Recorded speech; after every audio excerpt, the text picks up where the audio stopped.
Nagsimula sa isa, naubos ang 5, hanggang umabot ng 15. Pagdating ng 20, hindi na makatayo. Busog, lubog na sa pagkaupo. Yan na nga ba sinasabi, hindi naman babae. Mga artista nga, di ba? May mga tato. Yung mga mukha ng asawa nila, partner nila. Pina-cover up, ginagawang aso. Pangit pa rin eh. Yung kay Sylvester Stallone, di ba? Sylvester Stallone. Pangit din eh. Oo, kasi mahirap talaga gumawa ng cover up eh. Kasi hindi mo mabubura yung old tattoo, hindi mo mabubura yun. Kailangan mong gumawa. May bakas pa rin ng niya eh, ng kahapon eh. Kailangan mong gumawa ng design na mag-work on dun sa old tattoo. Kailangan magbe-blend. Hindi mo siya totally matatakpan. Kailangan magawa mo siya ng paraan na mag-blend sa new one. Hindi yung kukontra, no? Yun ang problema. Kaya alam, bago ako magpatato, sigurado na rin eh. At may dala ka na rin calculator. Oo. Internet kasi Google mo pa eh. Google mo. Ano yung next to follow? May mga client ka rin na nakakatulog kahit na medyo masakit. Talaga? Kumbaga siguro may part na hindi masakit or lang siya, chill lang siya. Kasi naman, kumbaga komportable naman yung environment. May aircon din. Tapos kung yung part na pinapatato niya naman, hindi naman ganun kasakit, nakakatulog, may mga ganung kaso na rin. May music pa, no? May music pa. Anong favorite part mo sa pagtatato? Siguro ito lang ito talaga kahit sinong artist parang gusto paborito itong part na to. Kasi ang sarap. Yun nga, kaya sinabi ko madali siyang tatuan, tapos hindi siya makapal siya, madaling ipasok yung ink. Hindi siya ganun kasakit. Pag dito na medyo masakit na yan. O sa mga lahat ng may damit, medyo masakit na yan eh. Kasi hindi siya masyado ng arawan, hindi siya ganun kakapal. Dibdib, masakit yan. Sa likod yung So parang ayaw mo din nung nasasaktan yung kliyente? Oo, hanggat maaari. Kasi pagka nasasaktan, minsan parang mali mo, no? Oo. Parang may mali kang ginagawa, no? Oo, parang actually ganun din naman. Kahit tama lang yung ginagawa mo, kahit tama yung procedure, tama yung depth na needle. Tigilan natin to. Parang may gano'n ka bang point na parang tigilan natin to? Di wala. Nasasaktan ka naman. Hindi. Mahina ka pala. Isang session lang pala gusto mo. Actually, pagka yung pinatato nila is sa parte na masakit, kunwari dyan sa ribs, tas malaki. Sir, baga i-inform mo na sila beforehand na, sir, medyo malaki yung ipapatato nyo tapos masakit pa yung parte.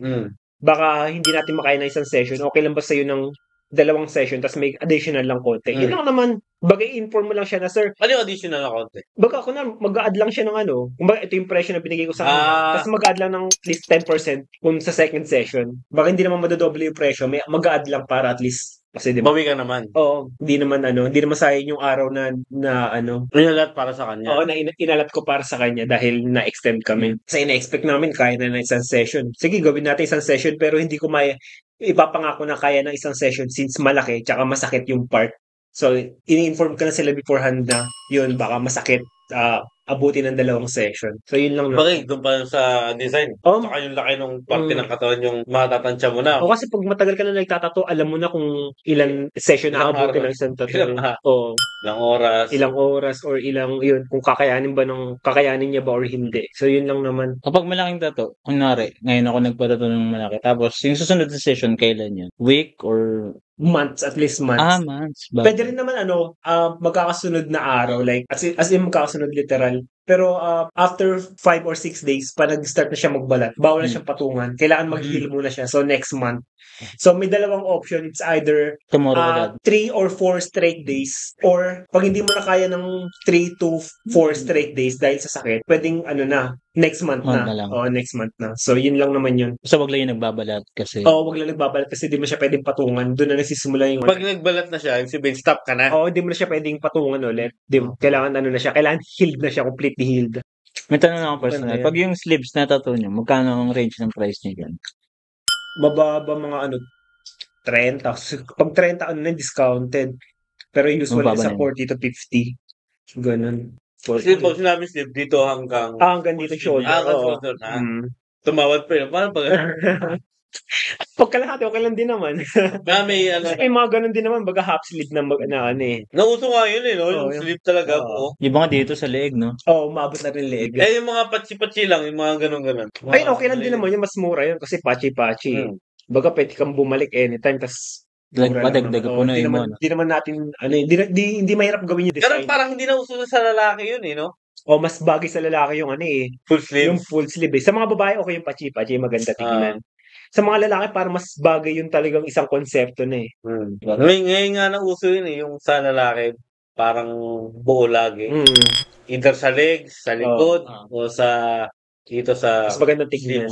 Pero yung mga babae na rin na nag-full eh. Full sleeve, full size. Dami na din. Pero mas bagay talaga sa lalaki tignan. Full body check. Full body.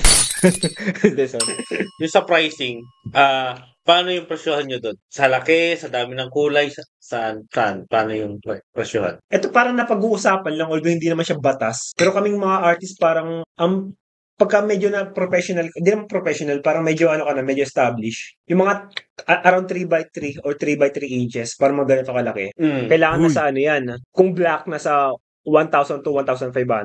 Pag colored naman, nasa 2K to 3K.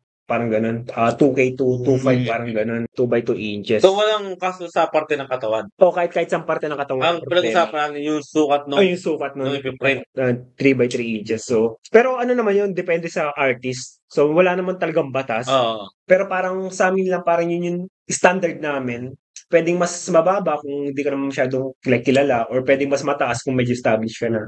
Yung mga pangkaraniwang tattoo artist lang, yung mga ganitong size, mga ganitong size, 1,000 to 1,500 or 2,000 to 2,500. Yun lang naman. Pero hindi naman namin yan parang tangang susukatin na 3x3 inches. Estimated lang. Discretion nga ng artist yun eh. Discretion ng artist yun. Pwede mo presyon na, sige, matapos na 3,000. Diba? O, sige, 2,000 na lang sa'yo. Ganun. May ruler pa eh, no? Hindi sir eh. Ka na tumawag siya. Ano magpas kayo? 2 inch yung nilagpas mo eh. Isang guhit or 2 guhit yung mga di na ano. Yung buong likod. Yun yung buong likod parang sa may inano ka na nun, buong likod. Marami na din. Pero yun nga nasa 30 to 40K yung isang likod. Kasi parang sleeve din siya, abutin din ng 4 to 6 sessions yun eh. Parang sleeve din? Hindi, masarap din tatuan? Makunat din yung balat, gano'n? Makunat din. Di siya ganun kanipis, kahit na hindi siya naaarawan. Paano yung likod na mga pimple? Yun lang. Pero sa akin wala. Sir, ito ko na iwasan ko to, sir. Sa akin wala pang kaso. Baka pag nakita ko, wala pa. So, karamihan naman natatuan ko sa likod, makikinis. Makis pa. Kapal na mukha yun. Ang daming symbol sa likod. Kasi kung maraming tagyawat yun, baka tanggihan ko. Kasi yung mga parte na natatamaan tagyawat. Hindi kumapit yung ink na maayos. Mag-fade lang. Pwede ba may mga ganun tao? Ang daming tagyawat sa likod? Oo, kahit ako marami. Pero yun nga, parang hindi ko maiisip magpatato sa likod. Gawa ng, pag nadaanan ng ink yung pimple, pag naghilim, Tapos yung likod, fade yun eh. Ilang araw mo nga siyang trabahuhin? Sabihin natin full ayun din. Yung back nung... Yun, same sa sleeve. 3 to 5 straight days or 3 to 5. or every month. 3 to 5 every month, pwedeng sabihin, every month, depende sa paghilom. Tapos pwedeng mabot 3 buwan. Oo, ganun. 3 buwan, 4 na buwan, 5. Taka na, medyo mahirap din pala yung pasok kasi 30K to 40K. Yung rate, tama, di ba? Oo. Pwede installment naman yun. Pwede. Kasi matapos, hanggang sa matapos lang. Hindi mo naman kailangan isang bagsakan na 40K. Ibibigay, no? Oo. Paano yung mga words tsaka letters? Per letter ba yung price? Ay, hindi naman per letter. Per sukat pa rin. Kahit na gano'ng karami, kung halimbawang maliit lang naman. Kasi may stencil naman eh. Oo, di ba? Stencil naman eh. Pero pag wrong spelling dapat spelling mo eh. Putang bobo. Masisirap na nga lang ko tanging singil na kita. Lakihan ko na singil sa'yo.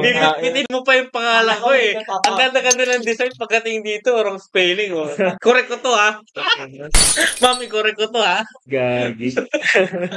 Corrected ba? Hindi ko corrected. So, pag kahit letter siya, ano pa rin ba yung sukat? Hindi. By sukat pa rin. Hindi ko kayo pala kung yung magpapatato, decided siya na parang gusto niya naman talaga maraming tato. Pupunta siya sa'yo, dapat buo na yung gusto niyang, hindi yung parang patsi-patsi na, ang ending, yung patsi-patsi niya, tanga na, lahat pala na-cover na. May ganun na pagkakataon na parang, yung una. Mas makakamura kasi siya eh. Mas makakamura siya pag patsi-patsi, tama.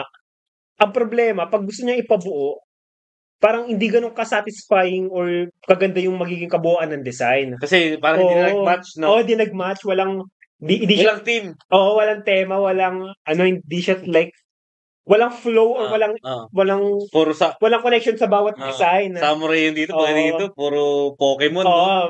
Tama. Actually, may ganyan na kliyente. Walang tema po. anime, tapos may mga, yung kagaya ng sinabi mo, may Japanese, tapos idudugtong namin. Kumbaga, maganda pa rin. Ano naman siya, parang Parang walang kwento, no? walang Parang kwento. walang pag tinignan ko yung art mo, Or walang hindi kwento. siya like ganun ka-smooth tignan na may naiisang design, kumbaga.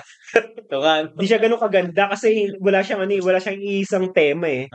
Paiba-iba. Pero kung patsi-patsi, okay lang yun, di ba? Oo. Okay lang yun. Parang naisipan lang nito na ito. Parang may meaning yun sa kanya. Pero pagka buong kasi, cover, kailangan parang may theme yun eh.